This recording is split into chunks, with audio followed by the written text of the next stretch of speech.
안녕하세요.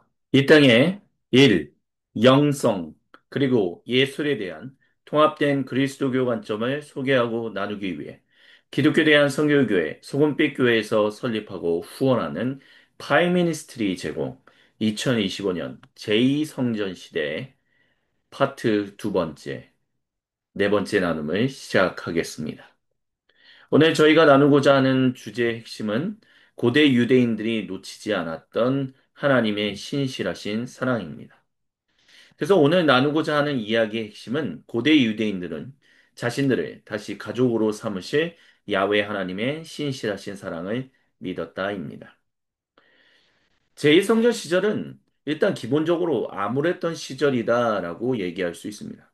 일단 수룹밥의 성전 자체가 솔로몬 성전, 그들의 조상이었던 고대 이스라엘 민족의 솔로몬 성전에 비해서 그 크기가 압도적으로 작았고 초라했습니다.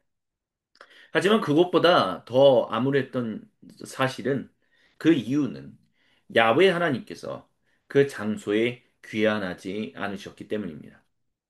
그래서 수룹바벨을 통해서 이 70년 전에 예레미야 예언자를 통해서 주신 주님의 말씀이 이루어져서 다시 주님의 약속하신 그 땅으로 돌아왔는데도 불구하고 성전을 짓고 또한 성벽을 건축해서 봉헌했는데도 불구하고 수룹바벨 성전에 야훼 하나님께서 돌아오시지 않았다라는 것은 무엇인가가 잘못되었다라는 것을 인식하게끔 유대인들이 인식하게끔 만들었습니다.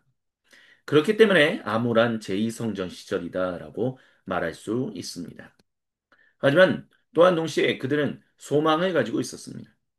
고대 유대인들은 야훼 하나님이 반드시, 여기서 중요한 핵심은 반드시입니다. 반드시 자기 백성에게 돌아오신다고 확신했습니다.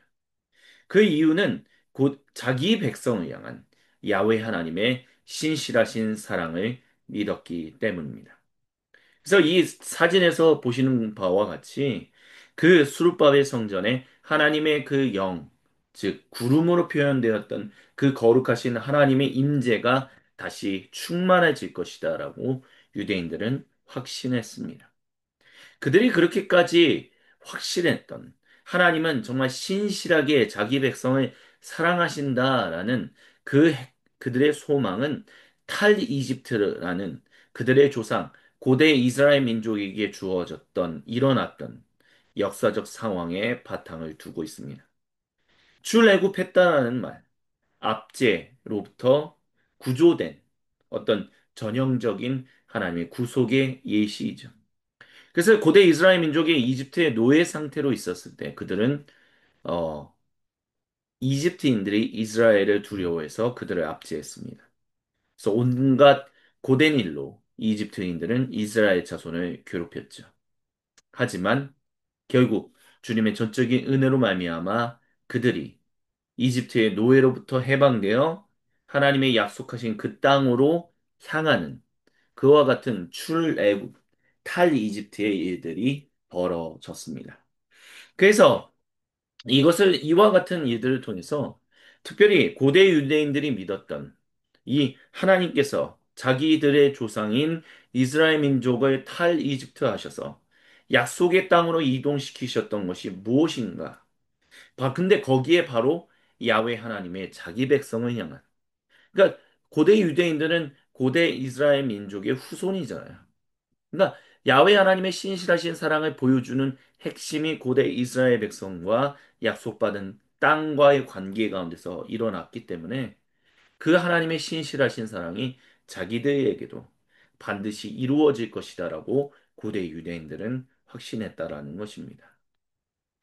그래서 이와 같은 하나님, 이스라엘, 그리고 약속받은 땅에서 일단 고대 유대인들이 주목했던 것은 하나님, 야훼 하나님 그분 자신이었습니다.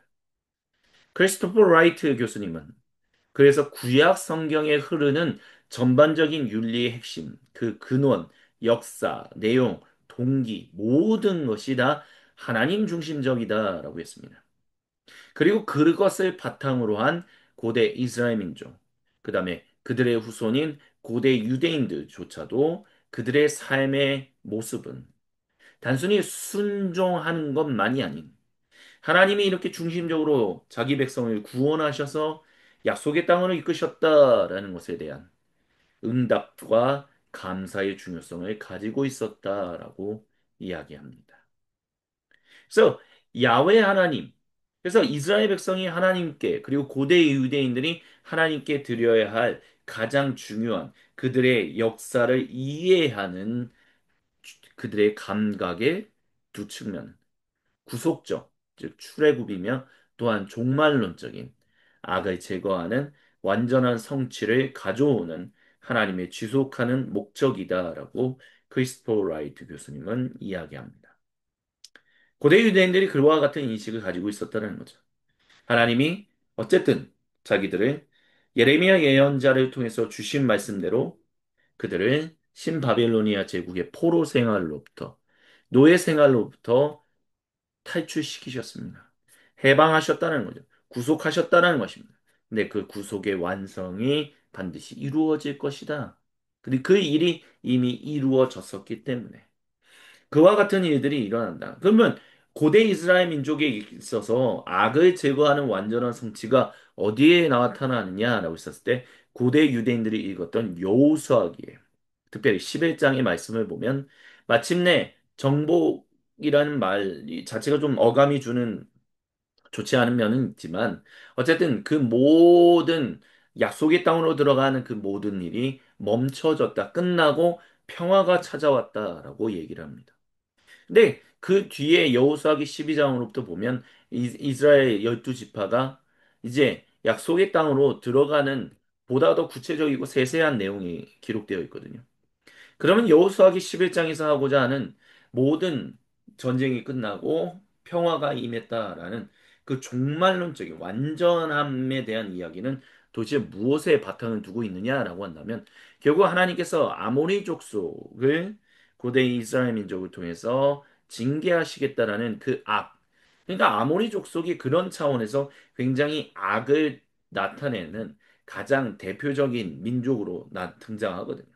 네, 그 악이 완전히 제거되고 완전한 평화, 성취가 이루어졌다. 고대 유대인들은 그렇게 여호수아기를 읽었습니다. 그리고 그와 같은 일들이 계속해서 벌어질 것이다. 라고 그들은 확신하고 있었다라는 것입니다. 그래서 이스라엘 민족은 바로 하나님의 이런 일들. 근데 그러면 그런 질문을 단순히 비그리스도인들, 비이스라엘 민족, 비유대인들뿐만이 아니라 사실은 그들 스스로도 질문할 수 있거든요. 왜 아모리 종족을 향하여 하나님이 자기들을 사용하셔서 자기네 조상을 사용하셔서 고대 이스라엘 민족을 사용하셔서 왜 그렇게까지 징계하셔야만 했는가라고 했었을 때 하나님이 이스라엘 민족을 통해서 결국 하고자 하셨던 일은 우주적 죄에 대해 온 세상을 복주시는 수단으로서 새로운 공동체를 창조하는 것이다라고 그들은 확신했습니다. 그러니까 고대 이스라엘 민족이 결국 아모리 종족에 대한 그 크나큰 여호수아를 필두로 한 그와 같은 전쟁이 일어나야만 했었던 이유는 아모리 종족에 대해서 너무 되게 가혹하게 평가하는 것이다라고 얘기할 수 있지만 어쨌든 고대 이스라엘 민족은 우주적인 죄를 짓는 이들이 그들이었다라고 인식하고 있었다라는 것입니다. 그리고 결국에는 그 우주적 죄를 끝내심으로 말미암아 온 세상을 이제 복 주시는 수단으로서 고대 이스라엘 민족을 그 땅, 가나안 땅에 정착하게 했다라는 것이죠. 그렇기 때문에 하나님께서는 고대 이스라엘 민족의 구별된 생활 양식을 가져야 한다라고 했어요. 대표적인 것이 확장된 가족에 의한 땅의 다수 소유자를 보존하는 것, 상대적인 평등과 가난한 사람을 보호하는 것들이다라고 얘기할 수 있습니다. 그러면서 또한 얘기하는 하나님께서 말씀하시는 왜 그렇게 너희가 그 가나안 땅 하나님이 약속하신 땅에서 그렇게 가나안 사람을 돌보며 살아야 하느냐? 너희가 노예 생활을 이었을 때 이집트 신앙조에 노예 생활을 하고 있었을 때 전적인 내 은혜로 구속함을 받았다라는 것을 너희가 기억한다면 너희도 그와 같이 살아가야 한다라고 주님은 자기 백성에게 말씀하셨다는 거죠. 그것 때문에 고대 이스라엘 민족은 상대적인 평등과 가난한 이를 보호하는 새로운 공동체를 내야 했다라는 것입니다. 그래서 그 약속받은 땅은 결국 그 고대 이스라엘 민족이 그와 같은 인생을 통해서 하나님과의 어떤 그런 삶을 통해서 거룩한 복으로 그 복이 하나님의 샬롬이 충만해지는 것이죠. 그걸 통해서 수많은 사람들이 역시 하나님이 창조하시고 구속하시는 오직 유일하신 하나님이시다는 것을 믿을 수 있다라는 선언이 그 땅을 통해서 이루어지는 거예요. 그렇기 때문에 그 땅은 하나님과의 관계에 대한 신호였다라고 개별적 재산의 정당함을 드러내는 핵심이었다라고 얘기할 수 있습니다. 그래서 이 모든 것 가정 더하기 토지 단위는 하나님, 이스라엘, 그리고 땅 삼각 관계성의 중심이었다라고 크리스토퍼 라이트 교수님은 얘기합니다. 그리고 여기서 말하는 가족이라는 단어. 결국 하나님께서 자기 백성인 고대 이스라엘 민족을 구속하셔서 가나안 땅으로 보내신 것은 언약을 맺었기 때문이거든요. 언약을 맺음으로 인해서 그와 같은 이들이 일어났고 이와 같은 이들은 결국 언약을 맺는 일과 긴밀하게 연관되어 있는데 결국 이것은 언약은 뭐냐라고 했을 때 서로에게 속하는 것을 말하는 거예요. 하나님이 고대 이스라엘 민족에게 속하고 고대 이스라엘 민족이 하나님께 속하여 서로 가족이 된다라는 거죠.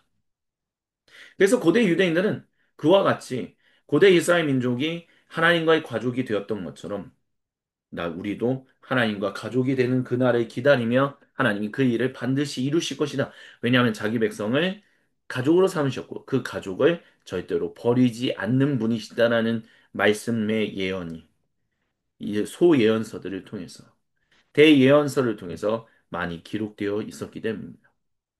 그래서 고대 유대인들은 방금 전에 말씀드렸던 것처럼 하나님과 그 언약을 다시 회복하는 것을 꿈꾸고 있었어요. 언약을 다시 한번 정리해 드린다면 하나님과 그분 백성이 한 가족이 되었음을 보여주는 증거입니다. 그리고 고대 유대인들은 자기 조상인 고대 이스라엘 민족처럼 자신들을 하나님의 가족으로 삼으시리라 믿고 있었습니다. 그렇기 때문에 그들은 제2성전 시절이 암울하기도 했지만 하나님이 아직 바로 돌아오지 않으셨기 때문에 암울하긴 했지만 또한 동시에 소망을 가지고 있었다라고 얘기할 수 있는 것입니다. 그래서 오늘 저희가 함께 나눈 이야기의 핵심은 고대 유대인은 자신들을 다시 가족으로 삼으실 야훼 하나님의 신실하신 사랑을 믿었다입니다. 그것이 바로 언약의 회복을 말하는 것입니다. 예, 이것으로 어, 2025년 제2성전시대 파트 2 네 번째 나눔을 마무리하도록 하겠습니다. 그럼 다음 시간에 다시 다른 주제로 찾아뵙도록 하겠습니다. 지금 이 시간까지 함께 해주신 모든 분들 감사드립니다.